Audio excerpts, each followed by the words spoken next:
sauti na biyu bayani kan halaye da yake zo muku daga cibiyar Mutahidar Center for Islamic Propagation. Bismillahirrahmanirrahim wa sallallahu ala Muhammad wa ali Muhammad. Malaman falsafa na yammacin duniya na Ingila da yawansu ba su yi itikadi da samuwar hukumar Ubangiji ba a cikin ayyukan mutum, amma dukkaninsu dai sun yi amfani da fikirorinsu da tunaninsu wajen samarwa hali nagari mahalli a cikin ayyukan ɗan adam. Ba za mu iya tsawaita magana kansu ba saboda muna so mu wuce, domin babban bahasinmu shine halaye nagari. Nazariyar halaye nagari ta fuskacin wa'annan masana masu girma irin su Habos, irin su John Locke, irin su David Hume, irin su Berkeley, wanda mafi yawancinsu 'yan madda ne, amma duk da haka sun imani da samuwar halaye nagari. Don haka bayani kansu zai ji aukan mana lokaci mai yawa.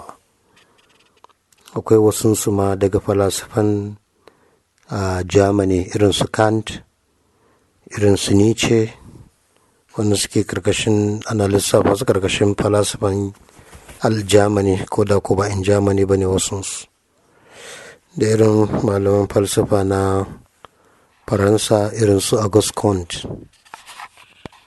Hakanan akwai maganganu da yawa kan halaye a mahargan malaman falsafa idealism da yan pragmatism da makamancinsu, wanda ajin karatu ne fi dacewa da mahalli irin na bahasi na irin wayannan mutane. Ilimin halaye ya ɗoru ne akan mayan bagi wa malayan bagi, don haka yana ƙarƙashin aƙalul amali, wato hankali na aiki. Muhakkakil Isfahani a Nihayatul Diraya juz'i na 2 shafi na 3 da Allama Tabatabai a Usul Falsafe wa Bashar Realism shafi na 93 da 102, Shahid Mutahari Nakdi Bar Marxism shafi na 191 da 193, da Dr. Ha'iri Kabashoyi Akal Amali shafi na 200 104, da sauran malamai daban-daban duk sun yi bayani kan ma'anar mayan bagi da malayan bagi, abin da ya kamata da abin da bai kamata ba. Shi ne da ma'anar abin da yake bisa larura dole mu siffanta da shi, da abin da yake bisa larura dole mu guje shi, wanda yake su ne mai kyawawa da munana. Koko a'a, tsakanin mai aiki da aiki ya zama tilas a samu alaƙa, yanzu zama ga kyawawa ga mai aiki da su, alaƙar shi ya zama tilas, wajibi ne, amma wajibci na hankali ya siffanta da su. Koko a'a, ana nufin wayannan kyawawa sun yi daidai da ruhi malakuti na ɗan adam, wayannan munana ba su dace ba su yi daidai da ruhi malakuti na ɗan adam ba. Kenan wato shi mai yin aiki, wanda yake mai zaɓi a aikinsa, da kansa ne yake ganin larurar ya aiki kaza, da kansa ne yake ganin bai dace aiki kaza ba.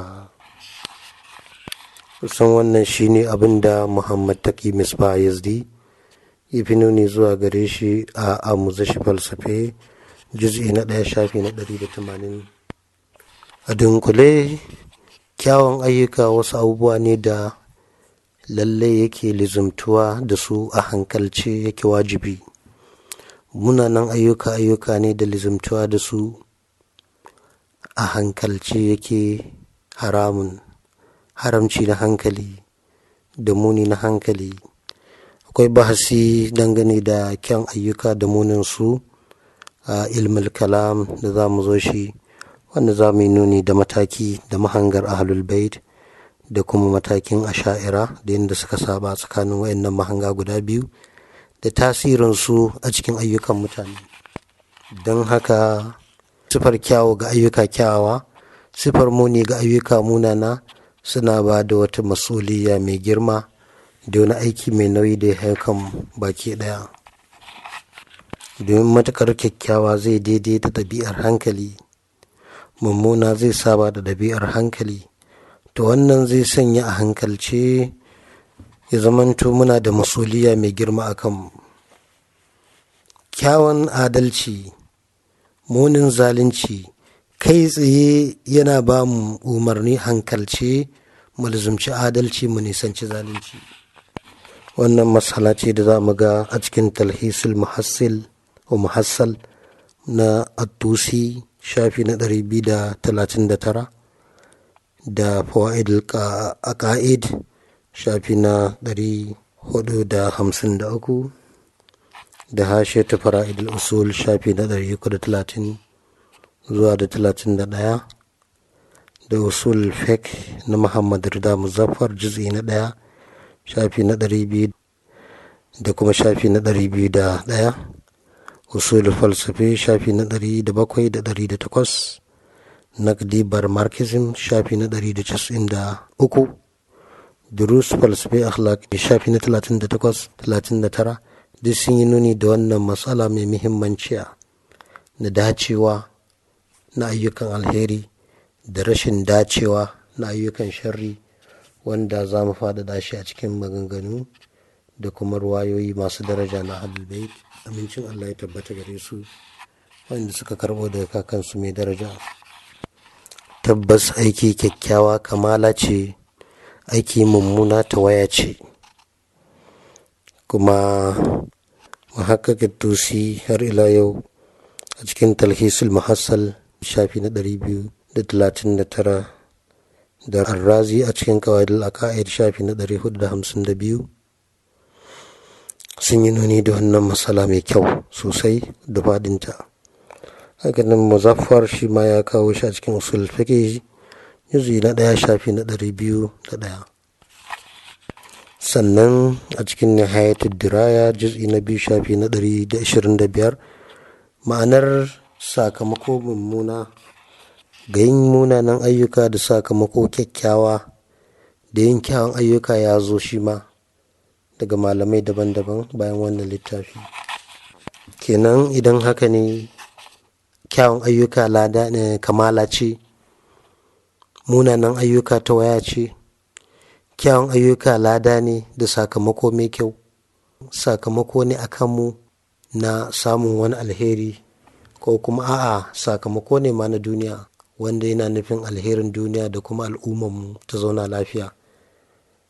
Hakanan ma idan ya zamanto munanan ayyuka tawaya ne kuma sakamako mummuna ne, ko dai akan kanmu a wannan duniya da kuma al'ummarmu da za ta samu mummunan sakamakon munanan halaye da mutane suke yi, ko da ma'anar sakamako ne a lahira. Ta kowane hali dai suna ɗora mana mas'uliyya babba wacce take hawa kanmu mai girma sosai. Mas'uliyya ce, nauyi ne mai girma da ya hau kanmu, mu ga al'ummarmu da kawo kanmu sun tsarkaka daga dukkan datti, sun sifantu, sun yi ado da dukkan abubuwa masu kyau. Don haka ya hau kanmu kullum mu kakkaɓe daudar munanan halaye, domin mu siffantu da kyawun halaye, domin ba zai yi ba kai ado sai bayan wanka.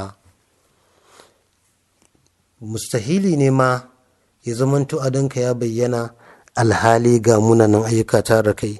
Misali ne mutumin da yake wari, yake da datti mai tsanani, ga ƙura a jikinsa gaba ɗaya, gashinsa da hannayensa da kafafunsa, sai kuma ya sami kyakkyawan riga, kyakkyawan wando, kyakkyawan hula, kyakkyawan takalmi sai ya sa.